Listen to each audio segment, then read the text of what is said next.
Eugene, it's absolutely fantastic to have you on the show today. Thanks for joining us. Thank you, Franco. It's great to be here. So I would like to start just a little bit in more details about your background. Where did you work before, and how did you end up becoming the director of demand generation at Shippo? Yeah, that's a very interesting question that may take probably a few podcasts, but I'll try to give you my background and what I do now in a few minutes. Uh, so I'm a director of demand generation at Shippo currently, and Shippo is a shipping software for e-commerce businesses. And what we do, we make it easy for e-commerce businesses to connect their online seller platforms to our software to automatically bring their online orders in. Also automate order management flow with business rules, find the cheapest carrier rates, print shipping and return labels, as well as create great post-purchase experience like sending tracking info to their customers that we provide for them, and a lot more. Uh, and before that, I was working for different B2B and B2C organizations, uh, doing demand generation, lead generation, email marketing, various various things. And how I ended up at demand generation is a very interesting story. Um, I used to be, actually, believe it or not, I used to be a web developer in early 2000, like 1999. In the year of 1999, I became a web developer, and I used to work for a tech company for a few years until everything went down. And when I lost my job, I went to sales. I went to sales and spent there for about 3 years. And at that time, it was a switch moment for me. I realized that, I kind of liked it. I liked the psychology aspect of the sales, and I got very curious about how and why humans shape their decisions. And after sort of being in sales for 3 years, I decided to go back to marketing, to corporate world, and I found a position that allowed me to do marketing as well as development, and then slowly I transitioned to marketing. And since then, I was in marketing, doing a lot of the more demand generation stuff. So that's a very interesting transition from web developer to sales to demand generation. So how did you find that transition, particularly the last one from sales to demand generation, since you got to experience both sides of the table? How did I find that? Well, so I spent a few years working for one company doing web development and marketing at the same time, and then spent a few years in another company doing more marketing, and slowly graduating from little things that I did in different marketing departments to become a demand generation person. Because I think this is what attracts me the most is finding a way to finding a way and approach to talk to people online and give them the solution that they require at that time, if it makes sense. Yeah. And so today at Shippo, how does your team look like? How many people you have on your team, and what kind of roles do they cover? Well, right now at Shippo, we have about 10 people on our marketing team. Demand generation is part of the marketing team, and I work very closely with pretty much everyone on our marketing team. We have people who do content, we have people who do online events and social media. We have people who are responsible for generating content for demand generation team. So lots of different um, things are being done by different people. We're still scrappy, we're still continuing to be a startup, and there is a lot more work that go beyond job responsibilities. So talk to us about your tech stack in marketing, demand generation. What do you guys use for automation, CRM, sales automation, or for SEO? Like, can you tell us a little more about the systems? Yeah, absolutely. So for example, for marketing and sales side, we rely on tools such as WordPress, Opt-in Monster, that allow us to do various different pop-ups on our website. Unbound tool, where we build landing pages. Wistia, where we host our videos. We use HubSpot for email marketing needs. We use Salesforce. We use Drift, the online chat. We use SalesLoft. We use Looker. In terms of communication tools, I would say we use the most Zoom and Slack. It's probably like most of the companies right now. And you mentioned Looker. Is that to analyze data and to pull data from different sources? Yeah. So we have Redshift, and data warehouse, and we use Looker that sits on top of the data warehouse and pulls all the data from data warehouse and allow us to visually see that data so we can easily make the decisions. Interesting. So I'll go back to that because obviously we're going to talk about metrics and data in a second. But first, I would like to hear from you, like with semi-large team that there is already at the company, like 10 plus people and all these systems. What is your main challenge today that you're kind of working hard to trying to solve, if you have to mention one? Yeah, of course. I think it is a very good question. I can probably name a few. Like our biggest, from my standpoint, I mainly concentrate on a few things right now. It's going a little bit up the market. Right now, we mainly concentrate on SMBs, but we do want to go a little bit up the market, but it requires to align product, marketing, and sales. We need to equip our product with the right features. We need to have the right tools. Our sales team needs to have the right information. So we need to align every team, as well as we need to find the right accounts to go after. So that's one. And the second one is sort of like comes from the first one. It's outbound sales.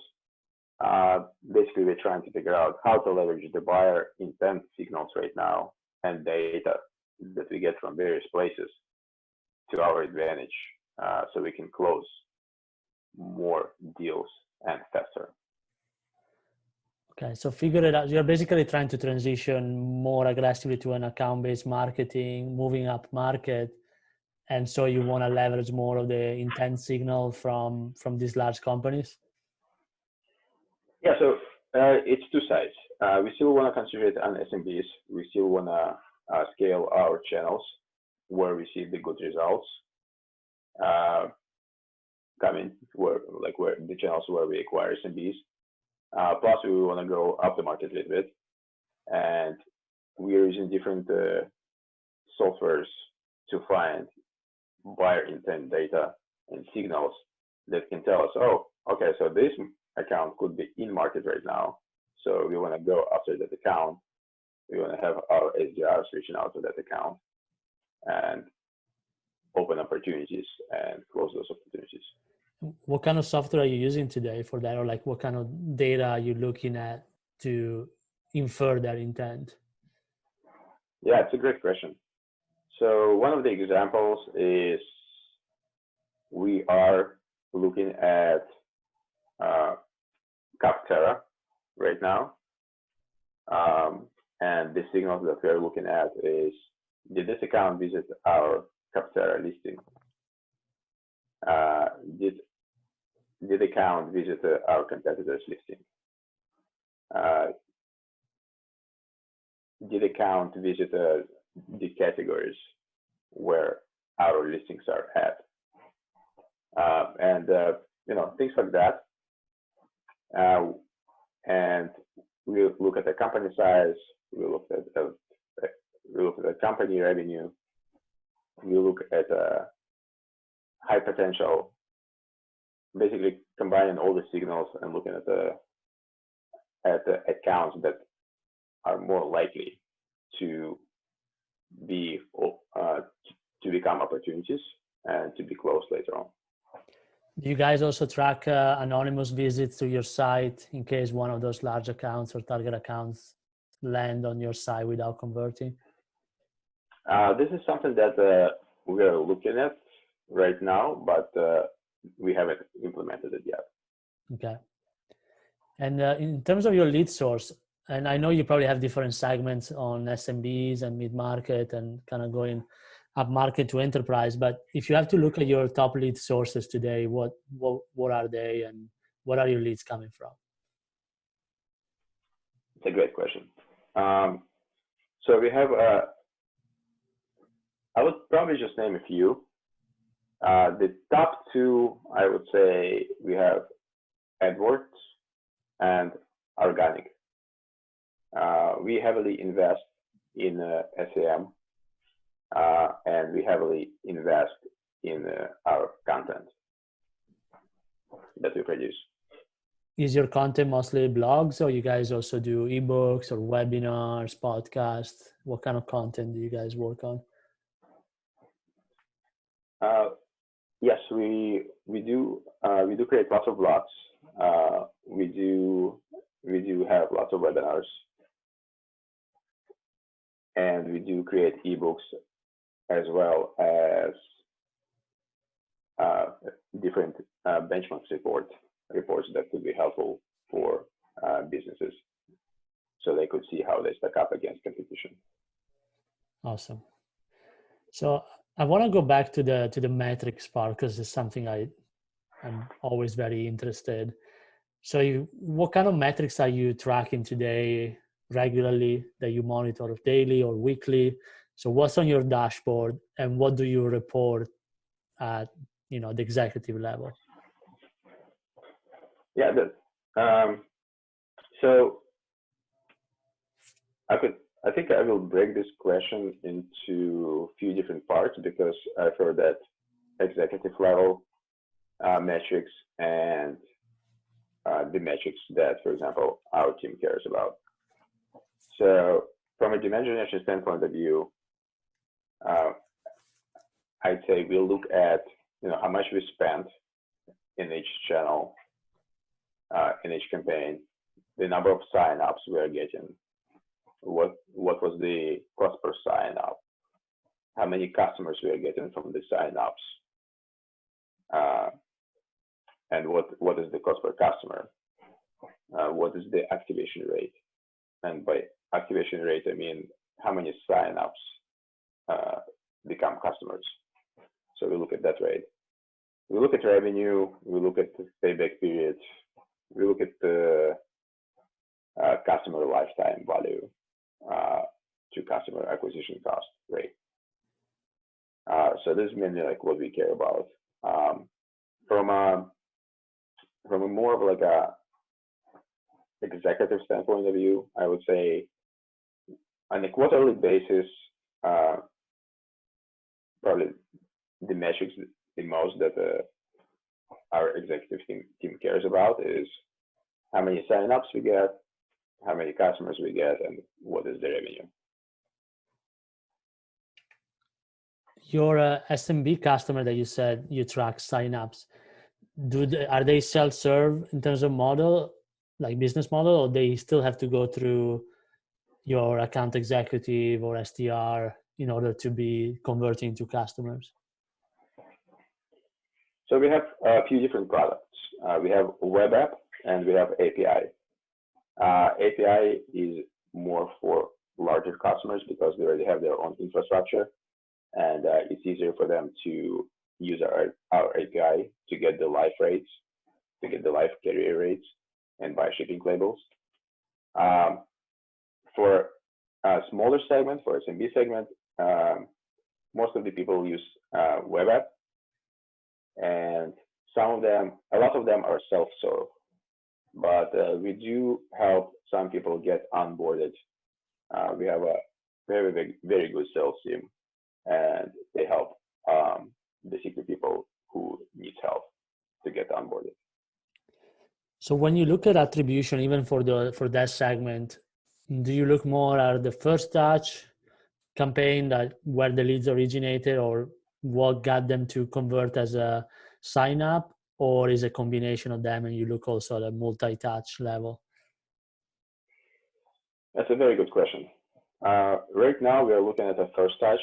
A lot of people who we drive to our site, we do drop hook on them, and we look at the first touch.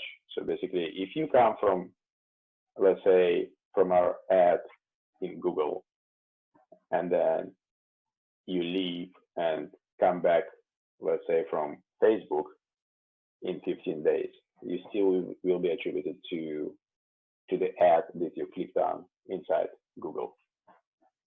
So our model is pretty basic and simple at the moment. But is that because you're so focused on first touch because of your fairly short sales cycle? So you think, I still kind of carry the value from the first touch. If your sales cycle was longer, would you maybe kind of distribute it more towards the last campaign, or what's your thoughts? I would say if our product, so starting from a product, right? Our product is not a very priced product. Right now people don't pay for our software. They use it for free. So we don't have a product that costs a lot. So it's easy to get started, right? You can sign up and start printing right away. Start printing your labels right away. And for this matter, exactly, like, we don't need a very complex solution. But if I were a SaaS company and our product costs like, thousands of dollars, that, the sales cycle will take a lot longer. And I would probably bring some other tools that could help us figure out, like, what were the actual touches, right? The multi-touches that brought a specific account to close. Yeah, because I see quite a few companies that, for example, have like a 6 to 9 month sales cycle. And if there is a lead that comes from LinkedIn, 6 months ago and now converts on a webinar, for example, they tend to put more value on the webinar because it's what kind of triggered that opportunity. But lead can be originated like even a year or two before. So I think the value in that case shifts to the last touch. Yeah. In terms of a single campaign, if you have to look at a single initiative that you run, what was something that worked out really well for you in terms of a campaign, and one that maybe didn't work out as well? Maybe it was a test that wasn't as successful. Yeah, great questions. I think I can start to probably with your first question, like what was the most successful campaign? Yeah. So I would say, like, I wasn't discriminating in regards to like the most successful or successful.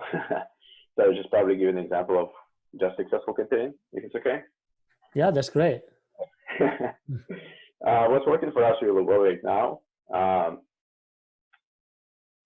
It's a retargeting ad that we are pushing to people who visit our website but don't sign up. So we have our brand, we have a Hippo logo. So our company is called Shippo, but it's based on Hippo, right? So we have a Hippo logo, and we have a very like quirky image. Hippo Hippo is seated inside the car, and the message says, "Hey, take Shippo for a test drive." And that converts, I would say, fairly well. The activation rate that we see from these type of ads are greater than the actual activation rate that we currently see from all the channels by, I would say, like 50% or so. Yeah, I can see that working with the Hippo on the car. But what do you use for retargeting? What system is it, on Facebook or display? Currently, I do run retargeting ads on SEM, display, discovery. I run retargeting ads on Bean platform, as well as Facebook and LinkedIn. So you retarget across pretty much every platform. Pretty much. And so tell us now tell us the example of a campaign that didn't work as well. Maybe a test that you tried and you don't want to try again. Yeah, totally. So recently we did try podcasting. We sponsored different podcasts, and we hired a company. We were in lots of different podcasts. What we anticipated is probably a little bit bigger volume of signups and a little bigger number of conversions and customers than we actually got. So we were kind of a little bit more disappointed. But we also thought that podcasting is more like brand awareness play rather than just direct response play. Even though some companies are very successful in direct response ads running on different podcasts, but we came to a conclusion that it's not the case for us. So that was very unfortunate, but we learned this by spending lots of money on podcasts and not getting the results that we needed. That's very interesting to know, because I see quite a few podcast publications that they charge 10, 15K per month to sponsor, even 20K. Mm-hmm. Obviously, Mm-hmm. they have a very, very big audience. So I'm always curious to know, like, companies that are using those podcasts, do they get the results that they wanted or that they expected? And how is their experience? Were you using a specific call to action, or do you have a specific offer during those promotion, or it was just mostly visit our site? No, we had a special promotion running on those podcast ads. I can't remember what it was, but it was, I would say it was very compelling. Okay. But still, it is not something you want to try again in the short term. Probably not. We may want to think of a different strategy later on and maybe try it again, but probably not at the moment, as we have our hands full with other different things that we're planning currently. Yeah, I can see that. So I want to kind of close this talking about your relationship with the sales team and what alignment there should be. The first question I want to ask you is, do you think in general, not just at Shippo, but in general, SDR should report into demand generation and marketing, or they should report to the VP of sales, and why? That's a very interesting philosophical question. Yeah. I would say, I think it depends on the company and how the company is structured. If, like, for example, we have SDR people in our company and they are on the demand generation side right now, So one of the advantages I see having them on the demand gen side is we are more aligned in regards to how we wanna, like, we have more control of how we wanna position our messaging that we are sending out versus SDR people being on a sales team and reporting to a different person. So there are a lot of companies that are set up that way, and there's nothing wrong with it. It's just probably one extra step where we need to sort of go through a manager, SDR manager, and getting his approval before we do anything else, if it makes sense. Yeah, absolutely. This is pretty common, I see, across the board, especially at companies at this stage. But in terms of processes with sales, having the SDR under sales, under marketing, like what's a good cadence in order to meet with them or exchange ideas, or keeping everyone on track with their SLAs or their action items when you guys generate leads or having feedback from sales? Do you guys have a process? Do you guys have meetings? What do you guys do in order to align marketing and sales? Totally. We meet actually a lot in nowadays. As you know, the new norm right now brought kind of new perspective of how people communicate. So we communicate a lot more than we used to when we were in the office. And we meet right now, I would say, at least 2 times a week, sometimes 3, to discuss the plan, the initiatives, the messaging, the positioning, etc.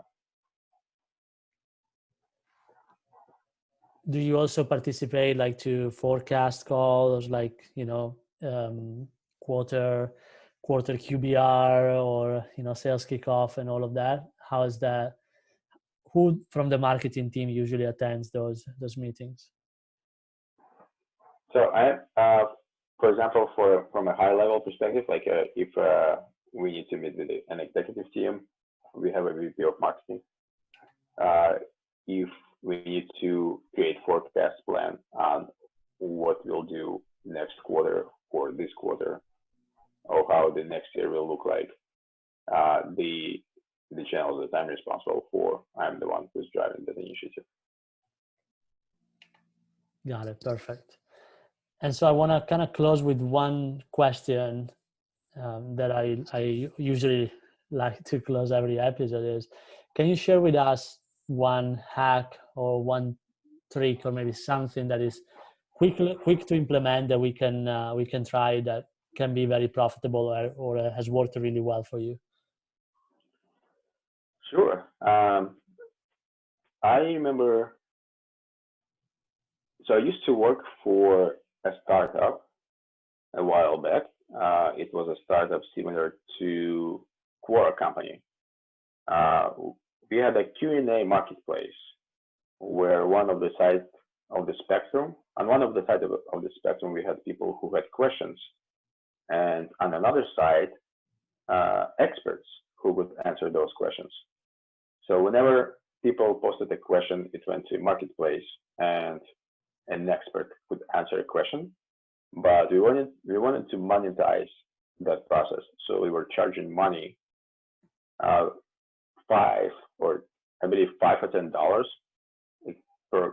per question that people wanted to get an answer to, and then we were paying experts the percentage of those money.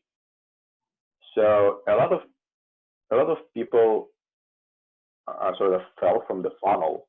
Like they posted the question, we asked their email address, and then on the next stage we asked for money. And obviously 95% of people didn't want to pay. So what I did I because we collected questions and email addresses, we created a follow-up email to people who wanted to post a question but didn't because they didn't pay. So our goal was to collect money. And what I did, I personalized that email. I believe I did 8 different tests during a 2-month period. And what I did, every time I tested something, like I tested only one thing. At the end, I had a very personalized subject line that included a question that people asked. Inside the body of the email, I put a picture of the expert who could actually answer that question, and I also put a small animated GIF saying, "Hey, this expert is online, and he is available to answer your question right now." So small things like this, like personalization, sort of out of the box idea of like, hey, let's put a face inside that email so people know who is going to be answering their question, right? Let's put a face of the expert. And with all these changes, the email contributed to 25% of the whole revenue that company was making. That's awesome. Is it something you tried in multiple companies or just a Shippo? No, so that was at a different company. It's not a Shippo. Okay. It was a start. It was a startup that I used to work for a long time ago. Called, I believe it's called.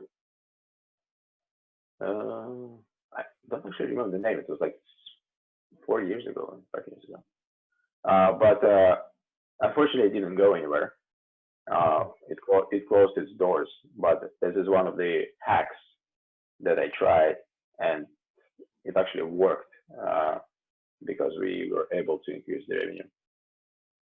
That's awesome. Yeah, that's kind of what you have to do when you don't have like the huge budget, or when you raise a ton of money, that you can, Sure. just throw money on LinkedIn or AdWords. For sure. That's awesome. So Eugene, it's been such a pleasure speaking with you today. Thank you again for spending time with us and joining us today during this episode. Franco, thank you so much. I really enjoyed it. And I hope all your listeners can implement some sort of similar hacks to